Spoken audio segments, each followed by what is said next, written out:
I've got a lot on my plate.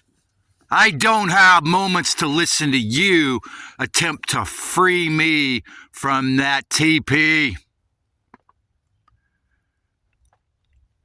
After doing some research yesterday afternoon on looking into getting a discount lot, partially as a attempt to make peace with this slavery-based inverted society, as the grandson of a 33-degree Freemason, after being questioned by the cops a month and a half ago for the first time in probably decades, a decade or so.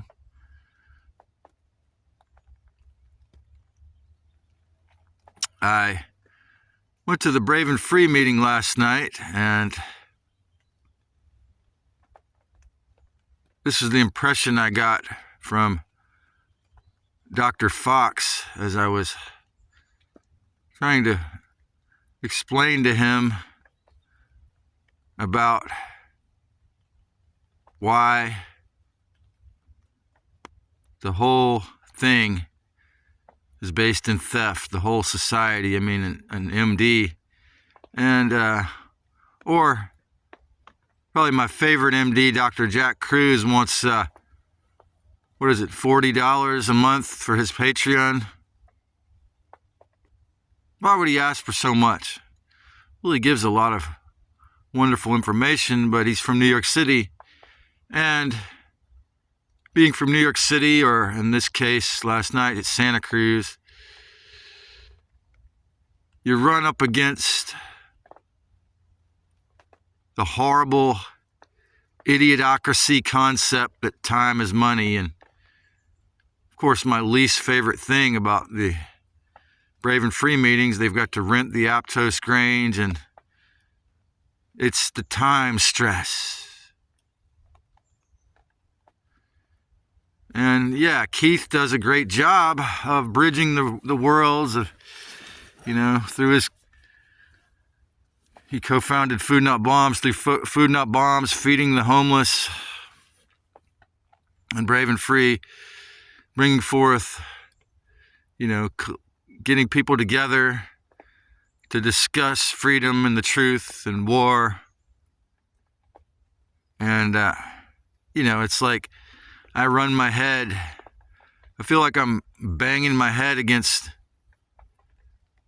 the wall of, I got to take care of myself, and I can't let these freeing ideas in when I try to share this channel with people. He had a man who has had 8 decades in the flesh suit, a landlord who, his girlfriend, a few years younger than him, told me, you don't fit the description of someone he would rent to. When I told her, I asked him if he had any places for rent, and he kind of started to walk away. Well, he came and presented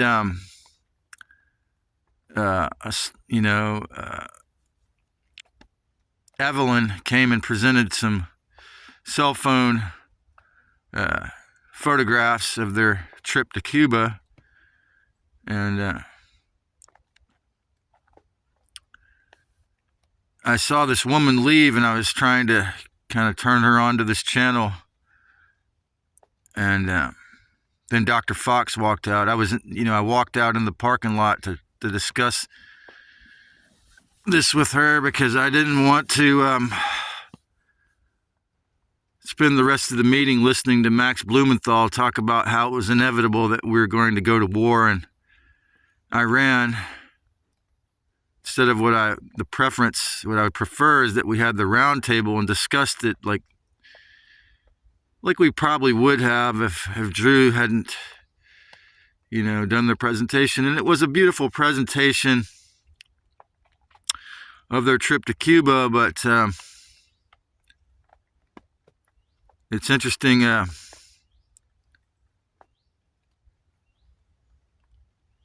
the duality that the matrix, the slavery matrix, causes in people. He was kind of briskly walking with the two women to get in the car rather than say goodbye or greet me. And this is a man who gave out tens of thousands of flyers about the truth, about the injections. And I helped him give them out some about 5 years ago. And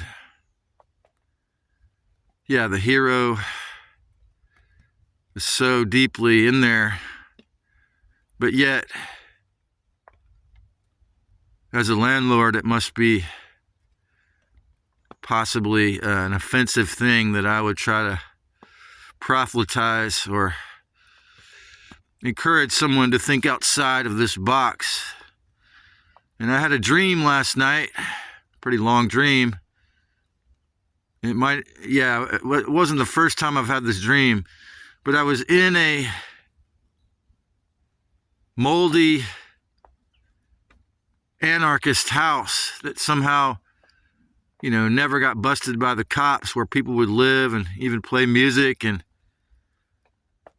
it was a free house.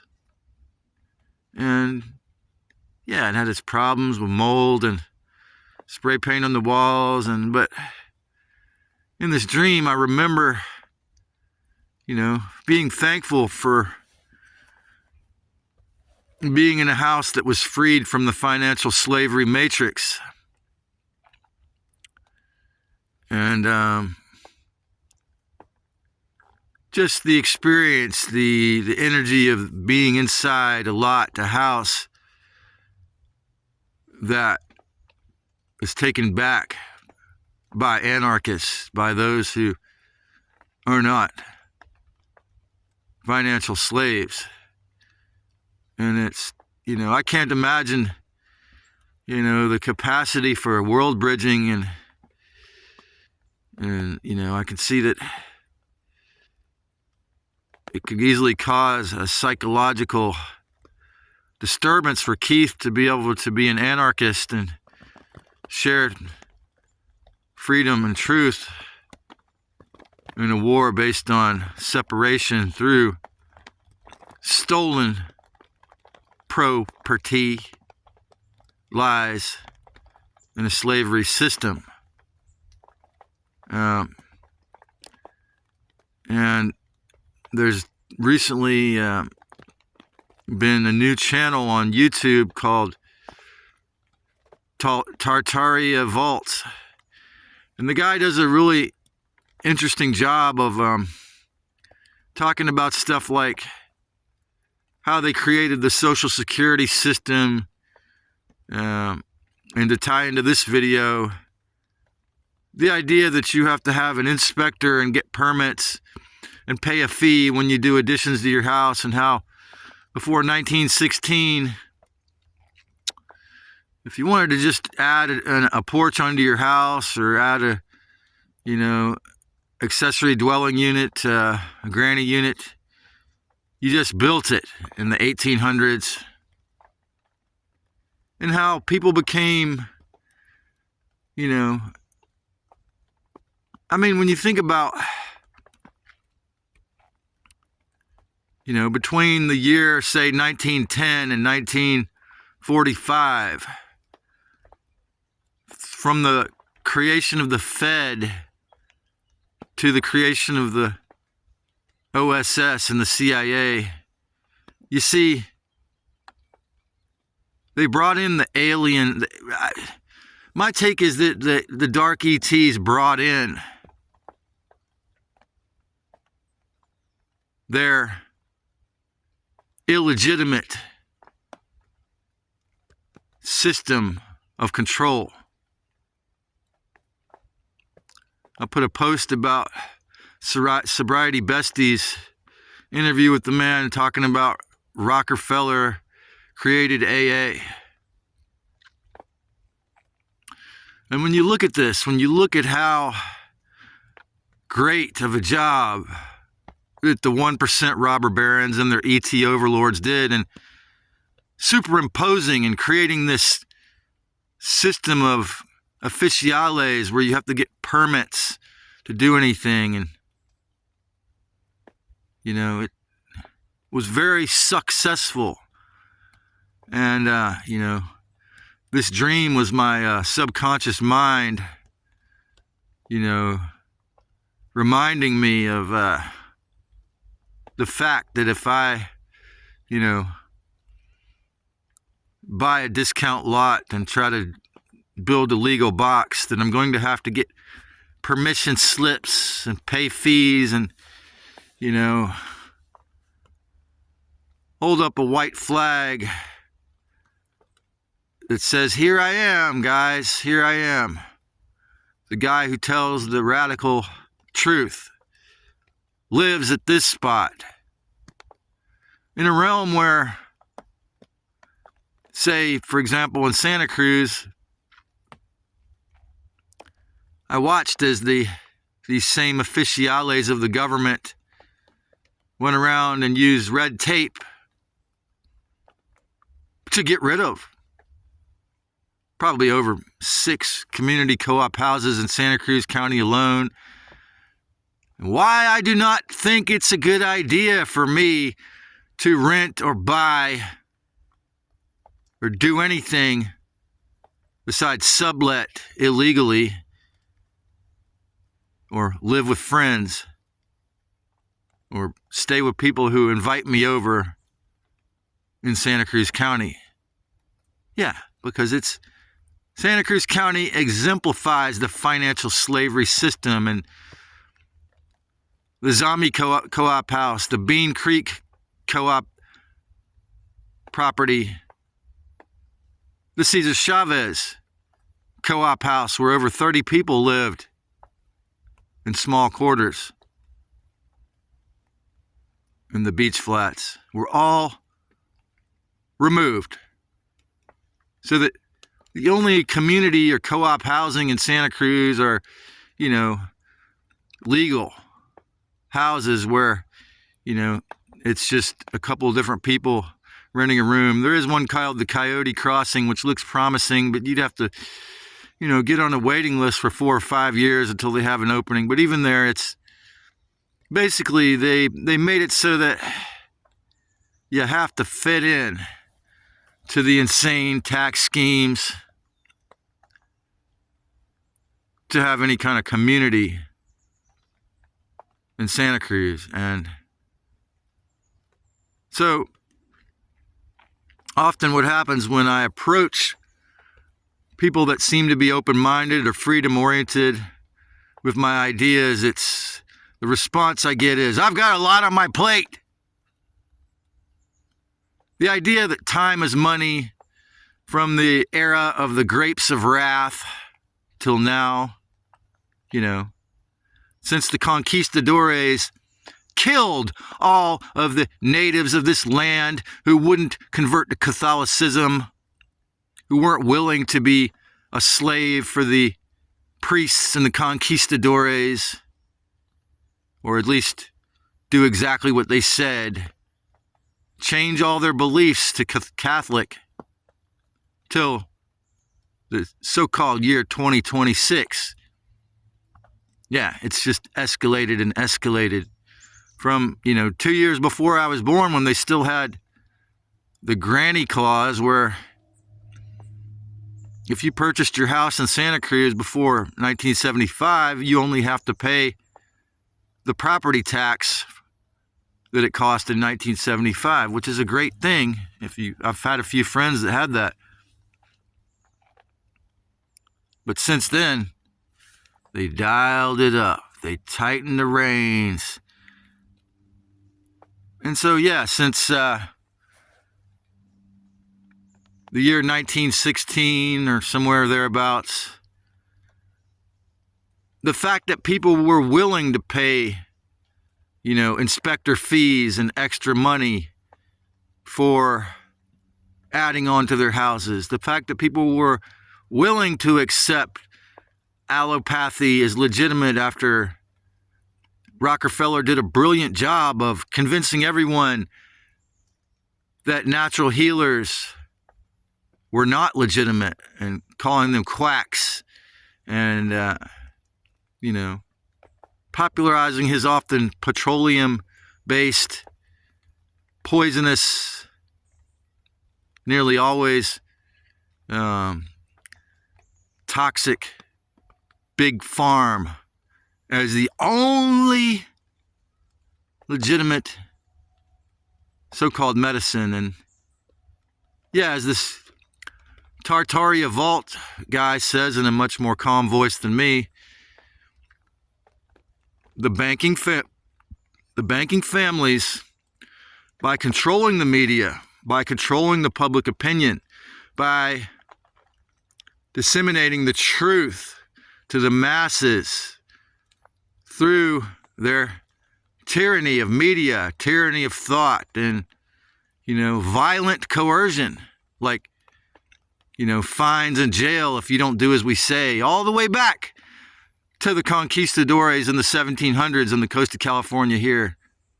Through all of that trauma bonding and Stockholm syndrome, even though I had a horrible, deadly blood disease, one of the reasons why I kept asking my mother to stop telling me to receive financial support is because I knew people, the majority, would not listen to me, that I could not serve the awakening. Why? Because they are financial slaves. And this is why I think, the Bodhisattva does have some degree of merit, because those people are going to be listened to because they agreed to be financial slaves. But, of course, as I said in the last video, that doesn't legitimize financial slavery, and it isn't really believable that somebody would be willing, who is totally enlightened, would be willing to go into the psychological torture chamber of being a normie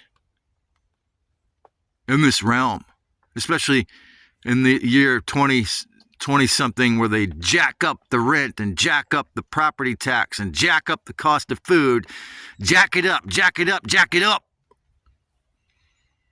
But if you grew up in the coast of California, in these sexy, beautiful regions, this idea of, I'm running late, I got too much on my plate, is normalized, is legitimate.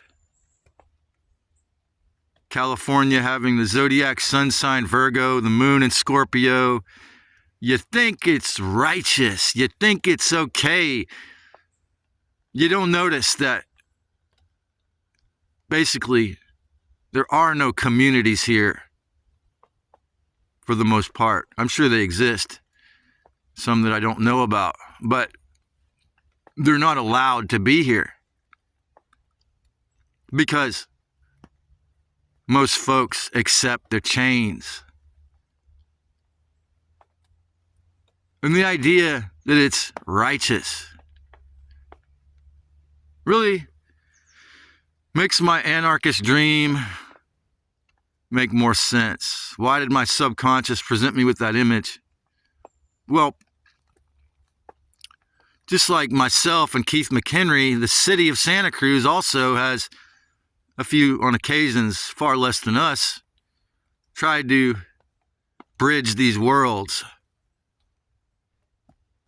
They allowed, I could probably list almost 4, 5, 6 times in the last decade or so. They tried to allow people to live in a tent village without rent. And of course, I thought about somebody, if they had my kind of transportation, riding their bike to work for one of their 3 jobs to pay their insane rent, and how much cognitive dissonance it must have caused them to see, people that didn't have to pay rent. And I thought of this meme as freedom ain't pretty. And yeah, there was one behind the old Ross, which is now the New Leaf on, by the Highway 1. And they allowed people on drugs, whoever, to camp or build a structure, and it kind of blew up to, I don't know, I think it was up to hundreds of 100 or 200 structures, all touching each other. I knew a guy, Travis, that told me he had friends that lived in there, and he knew people that stayed in there who were dying of infectious illnesses. Rats, they'd bring pallets in there, and rats would go up and down. And of course, when I'm not in a legal space, I tend to go into a hermitage. I don't think I could sleep in a place like that. And I wouldn't want to be around all the meth heads and people on fentanyl and heroin. But the city of Santa Cruz, trying to be like YouTube, a loving Libra, everything to everyone, Libra Corporation that is going to try to be nice to everyone.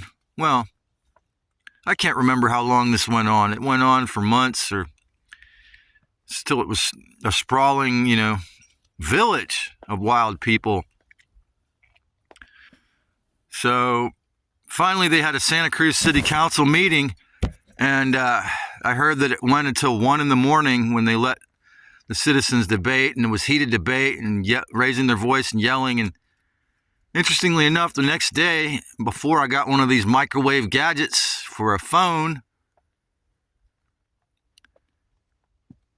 I went to go use the payphone on Pacific Avenue to discover that my impression, the fascisti, had actually gone after this heated city council meeting in the middle of the night and ripped out all of the payphones, except for a few by then, at that point. Now there's 0. And I thought, well, that's interesting. They couldn't get rid of this crazy junkie village, free junkie village, so they ripped out all the payphones on Pacific Avenue.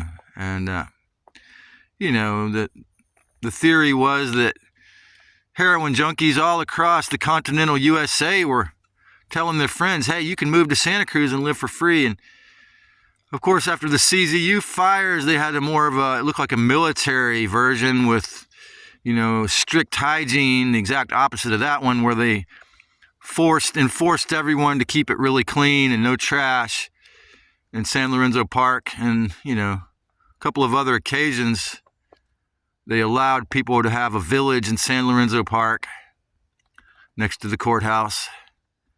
And more notably, in 2009, during the We Are the 99% era, people set up a village there that was not junkies. It was freedom-loving anarchists. And, so all these experiments always ended up, perhaps the city council swearing they'd never do it again, But it was still beautiful that for those occasions, the socialist leaders of the corporation called Santa Cruz City of California allowed these experiments. And it also proves that it's possible. And it's funny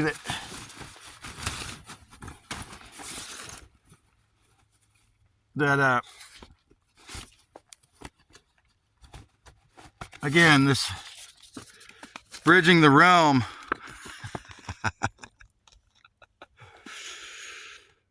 I love this. Keith is a great artist and a great activist in this. It says, if elected, I will abolish the office of mayor.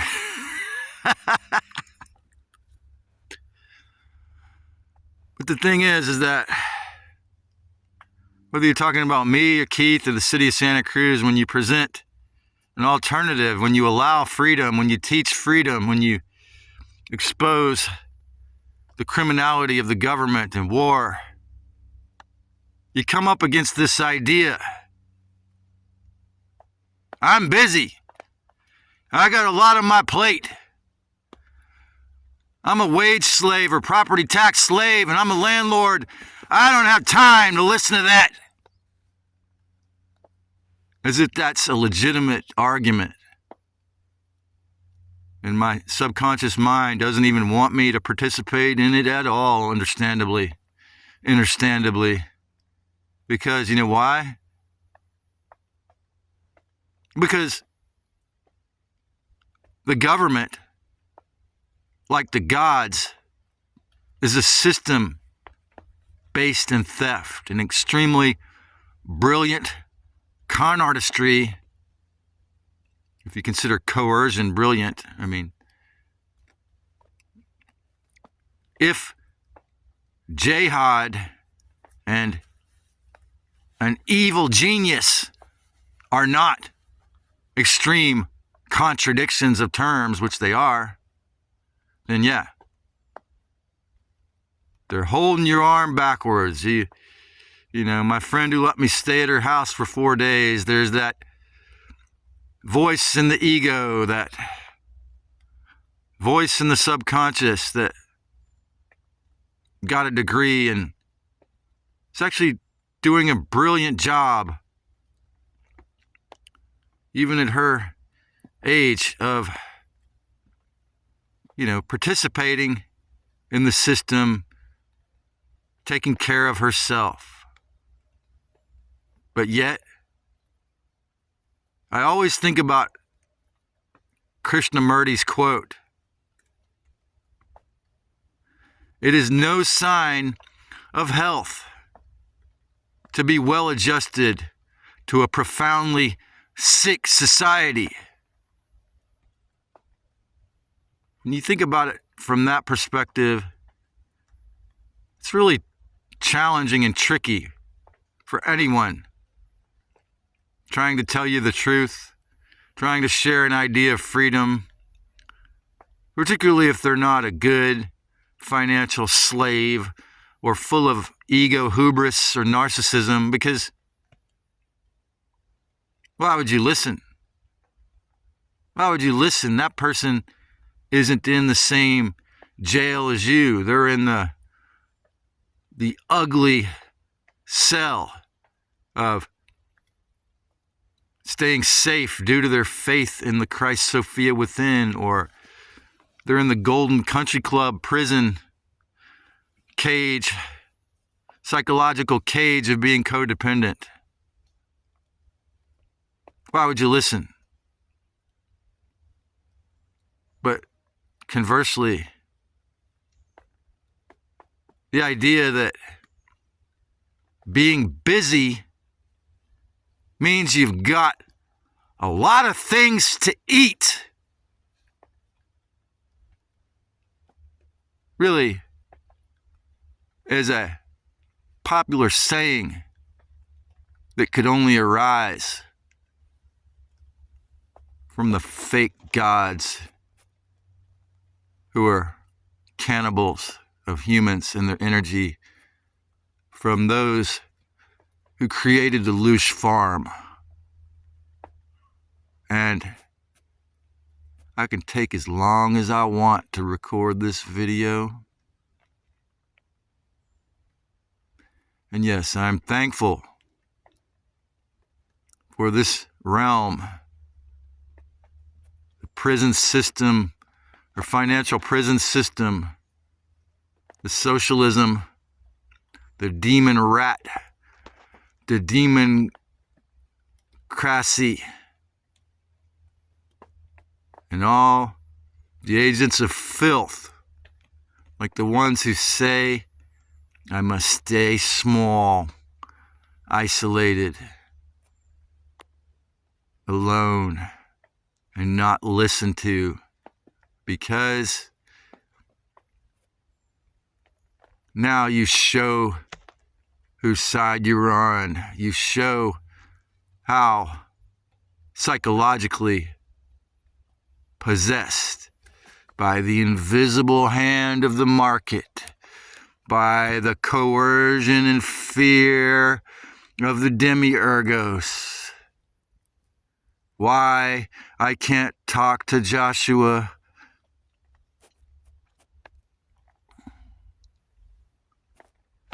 Yeah, I'm sure it in some regards is more harmonious and peaceful to take care of yourself.